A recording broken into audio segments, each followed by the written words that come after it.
Hello students, your welcome eight LST life sciences tutorial. मैं हूं RK Singh और आज के वीडियो में हम डिस्कस करेंगे केमिस्ट्री इन एवरीडे लाइफ। यह जो है यह क्लास 12 का ऑर्गेनिक केमिस्ट्री का लास्ट टॉपिक है और ये बहुत ही इम्पॉर्टेंट टॉपिक है। इस टॉपिक से जनरली मेमोरी बेस्ड क्वेश्चंस आते हैं और स्ट्रक्चर बेस्ड क्वेश्चन आते हैं। इससे नीट में, जी मेंस में और BPSC एग्जाम्स में भी क्वेश्चंस अक्सर पूछे जाते हैं। तो चलिए इसे आप ध्यान से देखिए।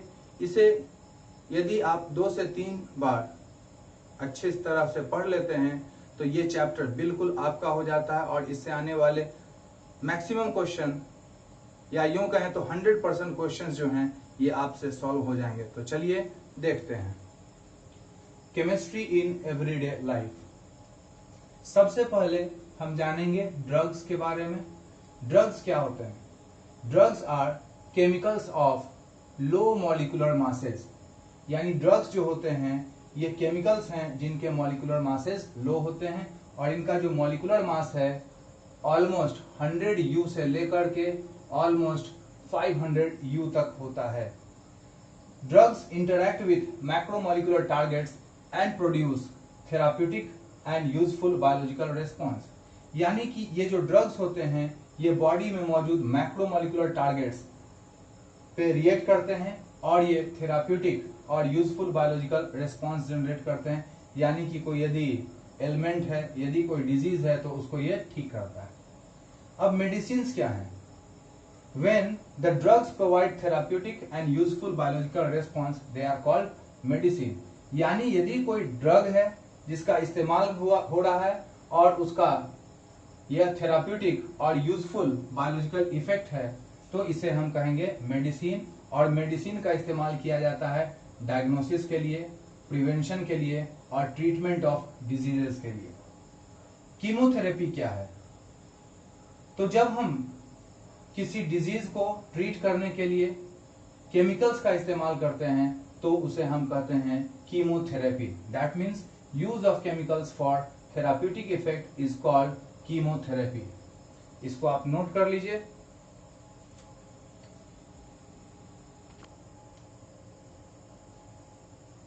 Here is an important note. Medicine are potential poisons if taken in doses higher than those recommended। यानी यदि कोई मेडिसिन उसको यदि हम जो रिकमेंडेड डोज है उससे ज्यादा अमाउंट में लेंगे तो हर एक मेडिसिन में यह एक क्षमता होती है कि वो पॉइजन की तरह काम कर सकता है। यानी जो रिकमेंडेड डोज है उससे ज्यादा लेने पर मेडिसिन जो है वो पॉइजन का काम करता है। अब इसके बाद हम देखेंगे क्लासिफिकेशन ऑफ ड्रग्स। तो जो ड्रग्स हैं इनको इन 4 बेसिस के ऊपर क्लासिफाई किया गया है। केमिकल स्ट्रक्चर के आधार पे, फार्मेकोलॉजिकल इफेक्ट के आधार पे, मॉलिक्यूलर टारगेट्स के आधार पे और फिर ड्रग एक्शन के आधार पे। सबसे पहले हम चर्चा करेंगे classification of drug on the basis of chemical structure. जो ड्रग्स जिनके कॉमन स्ट्रक्चरल फीचर्स होते हैं इनका फार्मेकोलॉजिकल एक्टिविटी भी सिमिलर होता है। जैसे कि सल्फोनामाइड्स, ये जो सल्फोनामाइड्स हैं, जितने भी सल्फा ड्रग्स होंगे उनके एक्शन क्या होंगे, उनकी जो एक्टिविटी होगी सिमिलर होगी। ये देखिए बेंजीन रिंग में यहाँ NH2 है और इधर S डबल बॉन्ड O, फिर क्या है NHR। ठीक है।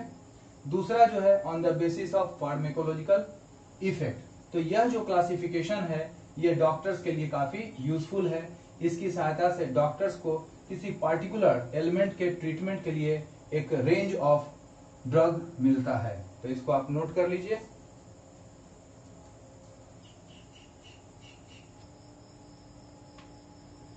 Examples are analgesics. Analgesics are the drugs which are used as painkiller. Antipyretics are the drugs used to reduce fever. Antiseptics are the drugs used to kill or arrest the growth of microorganisms. Third is on the basis of drug action.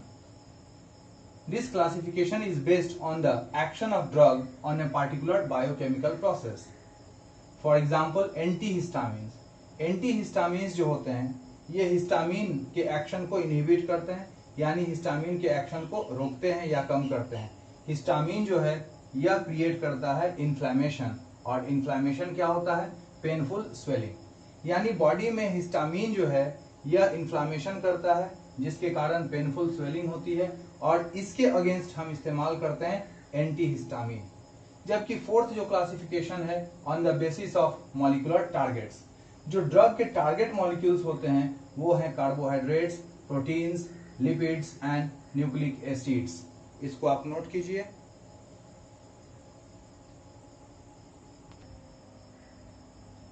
Drugs have common structural features. Drugs having common structural features have same mechanism of action on the targets. यानी जिन drugs का structural feature common होता है, एक जैसा होता है, उनका targets के ऊपर जो एक्शन का मैकेनिज्म है वो भी एक जैसा होता है। यानी कि कॉमन स्ट्रक्चर तो common function. This classification is important for medicinal chemist, यानी कि यह जो क्लासिफिकेशन है यह मेडिसिनल केमिस्ट के लिए बहुत ही इंपॉर्टेंट होता है। इसके बाद हम देखेंगे ड्रग टारगेट इंटरेक्शन, यानी ड्रग जिस मैक्रोबायोमोलिक्यूल्स के ऊपर वर्क करते हैं वो कहलाता है उनका टारगेट। जैसे प्रोटीन्स हैं, न्यूक्लिक एसिड्स हैं, लिपिड्स और कार्बोहाइड्रेट्स, ये सब जो हैं ड्रग टारगेट्स हैं। Proteins in the body work as, body में जो प्रोटीन होता है वह बायोलॉजिकल कैटलिस्ट या एंजाइम की तरह वर्क करता है, ये रिसेप्टर की तरह वर्क करता है, या फिर कैरियर प्रोटीन्स की तरह वर्क करता है। जो रिसेप्टर्स होते हैं ये बॉडी के कम्युनिकेशन सिस्टम के लिए क्रूशियल होते हैं, बहुत ही जरूरी होते हैं। जबकि कैरियर प्रोटीन्स जो होते हैं ये पोलर मॉलिक्यूल्स को सेल मेम्ब्रेन के इस पार से उस पार कैरी करते हैं। न्यूक्लिक एसिड्स ये जो है सेल के न्यूक्लियस में होते हैं, इनमें कोडेड इंफॉर्मेशन होते हैं, और इसी कोडेड इंफॉर्मेशन के आधार पर सेल का स्ट्रक्चर या सेल का जो फंक्शन है या उसका जो वर्किंग है वो डिपेंड करता है। लिपिड्स और कार्बोहाइड्रेट्स जो होते हैं ये स्ट्रक्चरल पार्ट्स होते हैं सेल मेम्ब्रेन के। इसको आप नोट कर लीजिए।